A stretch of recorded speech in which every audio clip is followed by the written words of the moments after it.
अस्सलाम वालेकुम नाज़रीन। आज की अहम खबर अक़वाम मुत्तहिदा की एक ताज़ा रिपोर्ट है जिसने दुनिया भर में करप्शन के नए हक़ाइक़ को बेनकाब कर दिया है। इस रिपोर्ट में न सिर्फ माली बेज़ाबतगियों की निशानदही की गई है बल्कि एक बड़े टिकटॉकर की मुबैना जालसाजी को भी सामने लाया गया है। आखिर इस रिपोर्ट में क्या कुछ सामने आया है और इसके क्या असर मुरतब होंगे, आइए तफसील से जानते हैं।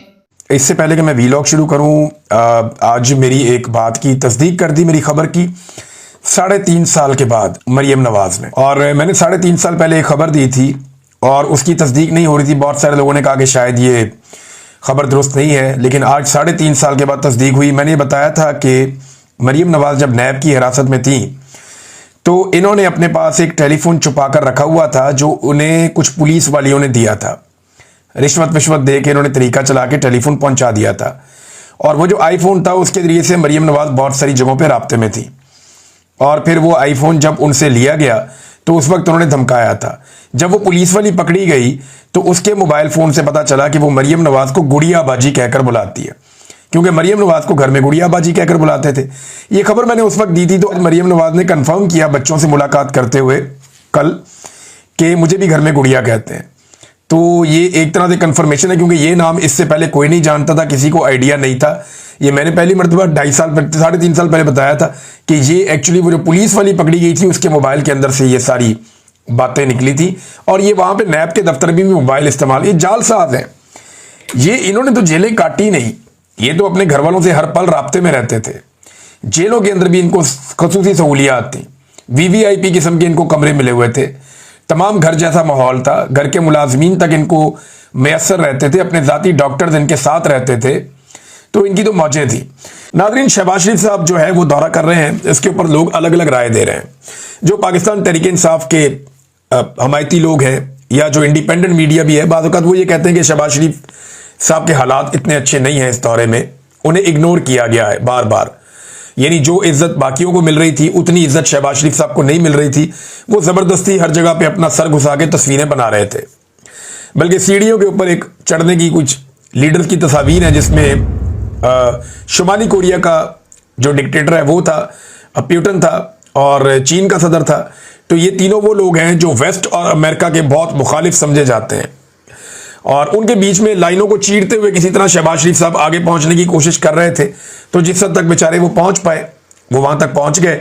तो उन्होंने वहां अपनी वो बनाई है, उनके साथ एक अपीयरेंस शो की है, लेकिन इसको दुनिया कैसे देखेगी ये भी एक अजीब चीज़ है। इन्हें ये भी याद नहीं रहा, हीट ऑफ द मूवमेंट में ये बहुत ज़्यादा आगे निकल गए। अब शहबाज शरीफ साहब जो है उनको इग्नोर किया जाता है बार बार, और आर्मी चीफ जो है वो हाईलाइट होते हैं, और कुछ लोग दावा करते हैं कि बहुत इज्जत मिल रही है शहबाज शरीफ साहब को। तो ठीक है जी, मिल रही होगी इज्जत, लेकिन इसका फायदा क्या हो रहा है पाकिस्तान को?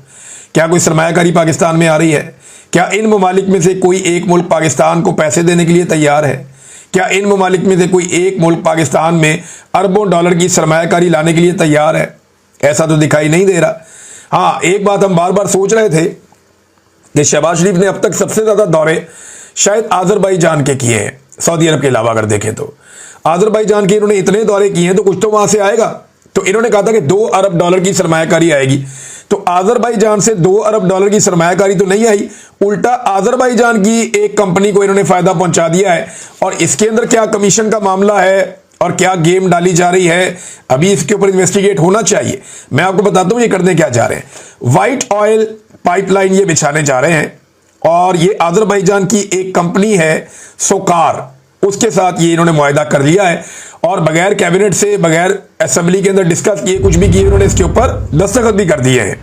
अच्छा, ये माचके से तारो जब्बा तक 477 किलोमीटर की एक पाइपलाइन बिछाई जाएगी, और ये पेट्रोल के लिए। ये माचके कहां पे, जरा समझ लीजिए, बोलान में है, ज्यादा कोयटा से दूर नहीं है, बोलान का इलाका है बलूचिस्तान का, वहां पे माचके है। और इसके बाद जो तारो जब्बा है, ये जो इलाका है तारो जब्बा का, ये सखर के करीब है, सिंध में। इन दोनों के बीच में जो फासला है वो 477 किलोमीटर का है। ये पाइपलाइन क्यों बिछा रहे हैं? देखिए, पाइपलाइन तो अगर आनी है तो आनी चाहिए आज़रबाईजान से, लेकिन ये ऐसे क्यों हो रहा है? आज़रबाईजान से तेल ज्यादा इम्कान है कि समंदर के रास्ते से गवादर पहुंचेगा। गवादर से ये उस तेल को डालेंगे एक टैंकर में और उसको लेकर आएंगे माचके में, यहां से उसको पाइपलाइन में डालेंगे और निकालेंगे सक्कर के करीब तारो चब्बा से, और वहां से दोबारा टैंकर्स में डालेंगे और फिर जहां इन्होंने लेकर जाना है ये ऐसे करेंगे। रिफाइनरीज बीच में भी होंगी। तो मामला ये है कि ये पाकिस्तान के एक सेंटर में अगर आप नक्शा देखें, बोलान से लेकर ये सखर तक का, तो इसके बीच में ये पाइपलाइन डालने की क्या तुक है, इसकी वजह क्या समझ आती है किसी को? अच्छा, ये पाइपलाइन अगर डालेंगे तो इस पाइपलाइन के बाद इनको और डालनी पड़ेगी। अब इसके तबाह होने के भी इम्कानात है, वहां पे दहशतगर्दी के बड़े वाकयात हो रहे हैं। तो ये पाइपलाइन डाल के एक्चुअली हासिल क्या करना चाहते हैं? ये पाइपलाइन का मुआहदा बड़ा खौफनाक है। इसका मुआहदा जो किया जा रहा है वो किया जा रहा है बिल्कुल IPPs के तर्ज पे, और वो भी डॉलर्स में, कि आज़रबाईजान की कंपनी आके यहां पे ये पाइपलाइन डाल देगी, $300 मिलियन यहां पे लगा लेगी। नाजरीन, आप लोगों ने वीडियो देख ली, अब आइए इस पर तफसील से बात करते हैं। दुनिया भर में अक़वाम मुत्तहिदा को शफाफियत और इंसाफ की अलामत समझा जाता है। इस इदारे की रिपोर्ट्स अक्सर ममालिक और इदारों के लिए रहनुमाई फराहम करती है। हाल ही में अक़वाम मुत्तहिदा ने अपनी एक रिपोर्ट जारी की जिसने कई हलकों में हलचल पैदा कर दी है।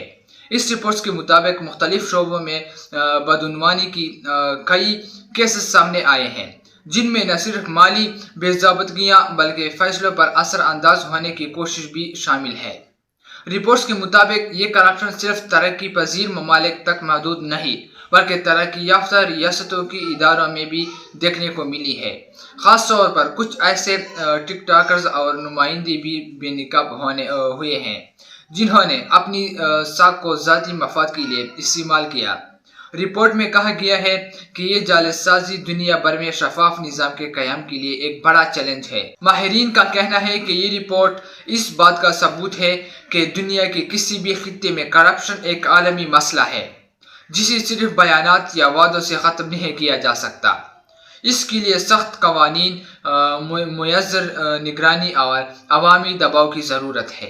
इस रिपोर्ट में टिकटॉकर का जिक्र भी किया गया है जिसकी जालसाजी की शवाहिद सामने आए। बताया गया कि इसने अपने ओहदे और असर और रसूख का गलत इस्तेमाल करते हुए ऐसे फैसले करवाए जिससे ज़्यादा फ़ायदा उठाया जा सके। अगरचे इसका नाम वाज़ेह तौर पर सामने नहीं लाया गया, लेकिन रिपोर्ट के मुताबिक आलमी सतह पर यह बहस शुरू हो गई है कि ऐसे अफराद को कड़ी सज़ा मिलनी चाहिए ताकि दूसरों के लिए मिसाइल कायम हो।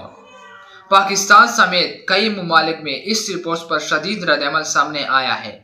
सियासी माहिरीन का कहना है कि इस रिपोर्ट से ये वाज़ेह होता है कि करप्शन की जुड़ी कितनी गहरी है और इसे ख़त्म करने के लिए सिर्फ बयानात काफ़ी नहीं, अवाम का एतमाद बहाल करने के लिए अमली इक़दामात नागुज़ीर है। अक़वाम मुत्तहिदा ने अपने सफ़ारशात में कहा है कि तमाम ममालिक को एक दूसरे के साथ ताउन बढ़ाना होगा, शफाफियत की उसूलों पर अमल करना होगा और ऐसे कवानीन बताए होंगे जो ताकतवर लोगों को भी जवाहिद बना सके।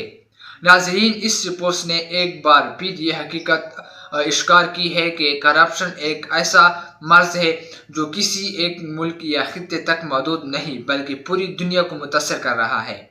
सवाल यह है कि आया आलमी इदारे और हुकूमतें वाकई इस मर्ज को ख़त्म करने के लिए संजीदा है या ये रिपोर्ट भी महज कागज़ों तक महदूद रह जाएगा। नाज़रीन, आपके ख्याल में क्या इस रिपोर्ट के बाद आलमी सतह पर करप्शन के खिलाफ कोई हकीकी इक़दामात किए जाएंगे या ये भी एक रस्मी कार्रवाई बनकर रह जाएगी? अपनी राय कमेंट्स में ज़रूर दीजिएगा। नाज़रीन, ये थी हमारी आज की वीडियो। अगर वीडियो अच्छी लगी है तो वीडियो को लाइक करें और इस चैनल को भी सब्सक्राइब करें ताकि आपको आइंदा भी इस तरह के मज़ीद अपडेट्स मिलती रहे।